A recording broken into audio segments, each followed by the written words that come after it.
Good morning po mga lalabs. It's Thursday morning. Hindi po ako nagpunta ng gym.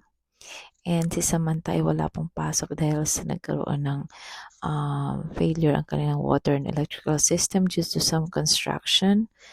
Kaya hanggang ngayon wala pa po siyang pasok. So tinulungan niya po ako maglinis ng RV.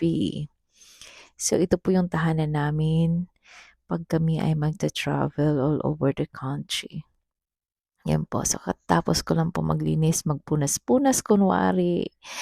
At medyo pagod na po ang inyong lola dyan.